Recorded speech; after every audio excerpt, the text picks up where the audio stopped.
కమ్మగా కట్టె పొంగలి నోట్లో వేసుకుంటే కరిగిపోయేలా ఎలా చేయాలో చూసేద్దాం.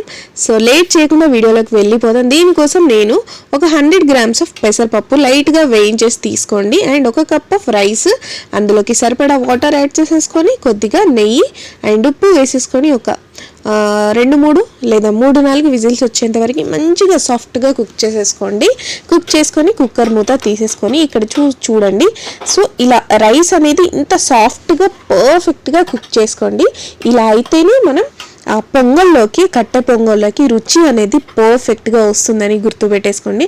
అండ్ ఇప్పుడు మీరు ఇన్స్టెంట్గా చేసుకోవాలి అనుకుంటే ఇలా 1/2 glass ఆఫ్ వాటర్ వేసేసుకోండి, సరిపోతుంది. లేదు డైలీ ఈవినింగ్ కూడా తినాలి అనుకుంటే ఇంకొద్దిగా లైక్ వాటర్ వేసేసుకొని సర్వ్ చేసుకునేటప్పుడు అంటే పోపు పెట్టుకున్నప్పుడు కూడా ఇంకొన్ని వాటర్ యాడ్ చేసేసుకొని తీసుకుంటే అలా మనకి డైలీ అంతా మనం ఏ కన్సిస్టెన్సీలో చేసుకున్నామో పొంగల్ అట్లనే ఉంటుంది. అండ్ ఇప్పుడు 2 స్పూన్ల ఆయిల్ అండ్ 1 స్పూన్ అంత నెయ్యి అండ్ 1 స్పూన్ ఆఫ్ ఆవాలు, జీలకర్ర, 2 ఒట్టిమిరపకాయలు అండ్ పచ్చిమిర్చి, 1 స్పూన్ అంత మిరియాలు అండ్ ఇంగువ వేసేసుకొని మంచిగా వేగనివ్వండి. ఇంగువ మిక్స్ చేయొద్దు, మీకు నచ్చితే వెల్లుల్లిపాయలు కూడా వేసేసుకోవచ్చు. అండ్ కరివేపాకు మీకు ఎంత నచ్చితే అంత వేసేసుకోండి. అండ్ ఇది ఆప్షనల్ అండి, జీడిపప్పు నచ్చితే వేసుకోవచ్చు లేదంటే స్కిప్ చేయొచ్చు.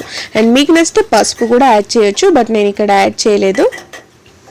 అండ్ దీన్ని కొబ్బరి చట్నీ అండ్ పల్లి చట్నీ, తెలంగాణ సైడ్ అయితే మనకి పచ్చి పులుసులో కూడా తింటారు.